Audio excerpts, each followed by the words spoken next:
And what they did in the ring together, that's the big thing, is how the team works together too in the ring.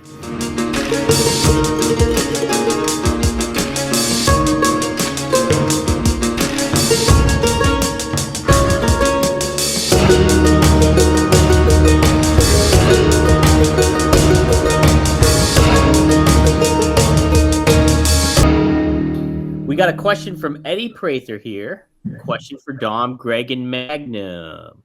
Which tag teams would make your Mount Rushmore? My four would be Midnight Express, Dennis Condrey and Bobby Eaton, Arn and Ole Anderson, Rock and Roll Express, and the Fabulous Ones.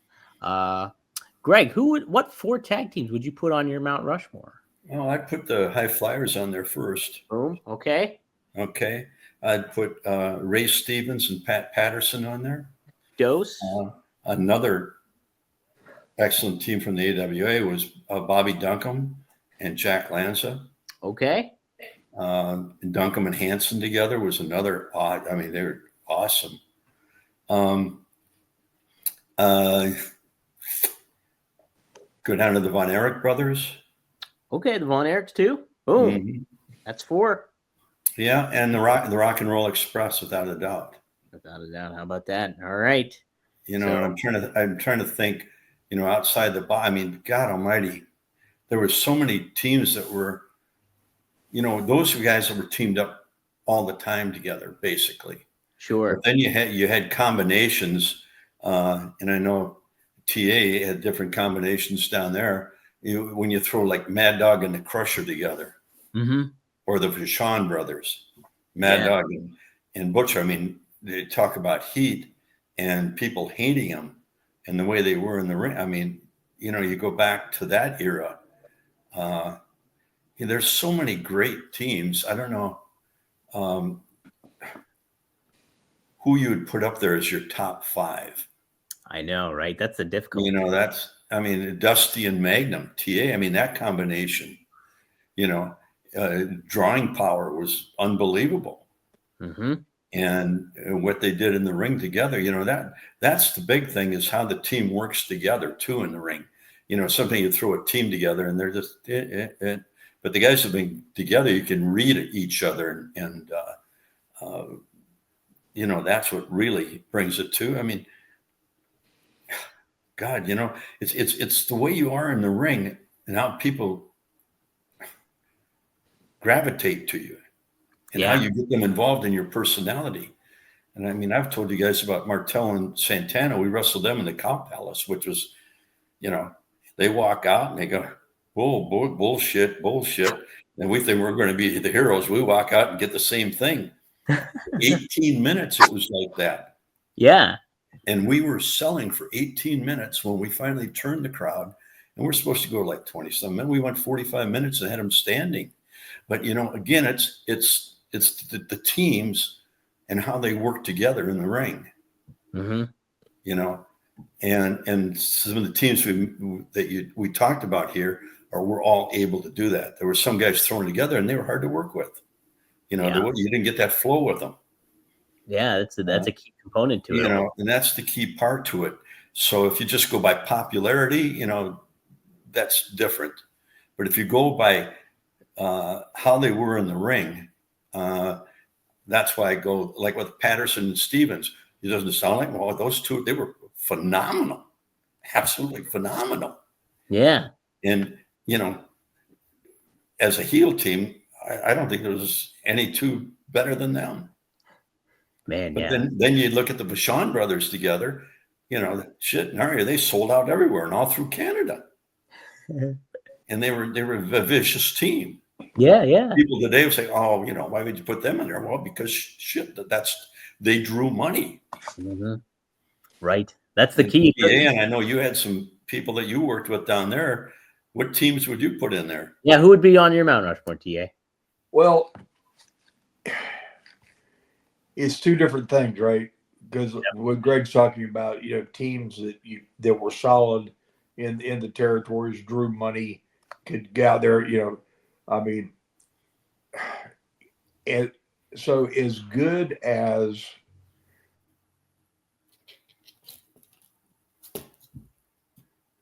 baby faces in the history of the business. Period. Say that again, Magnum. And you cut out. I said Ricky Morton. Oh. Ricky Morton is probably one of the best baby faces in the history of the business. Yeah. And Robert always knew where to be at the right time in that game. So, they got to be in the game. But if you turn the clock back and look at guys that set the stage for that, look at like Ricky Steamboat and Jay Youngblood. Mm-hmm. Oh, man, yeah. Ricky, I've heard him in award ceremonies and stuff and giving the flowers to Jay for teaching him the psychology of the business and setting the stage for everything that was to come in his singles career. So tag teams do accomplish lots of things on different levels. They help draw money, they help make people, but they also help school people. Mm-hmm.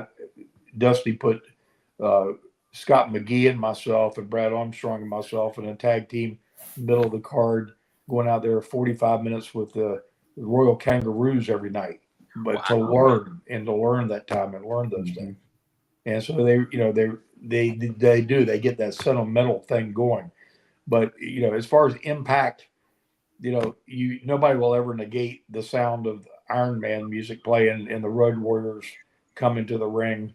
If you were a fan, if you happened to be the one standing on the other side of that ring when the music played, and you were the ones waiting for them, they were a phenom in the business and brought their work skill up to where they could follow their entrance. It used to be they could, that was the big rib that they can't follow their music, their own music and the pop, but they got where they could go out there and actually work and have some really good matches with people. So I'd have to have the Rock and Roll Express. I'd have to have the Road Warriors up there, and outside of that, some iteration of the Four Horsemen.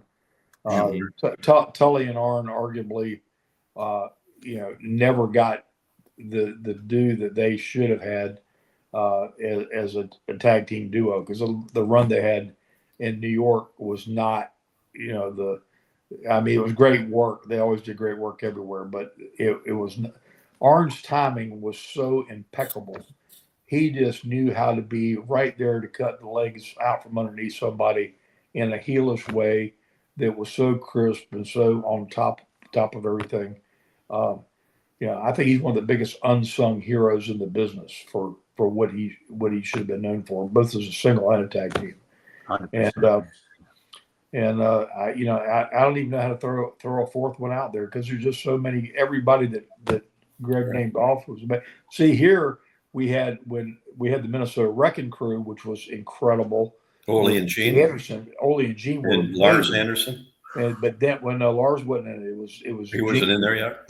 Gene and Ole.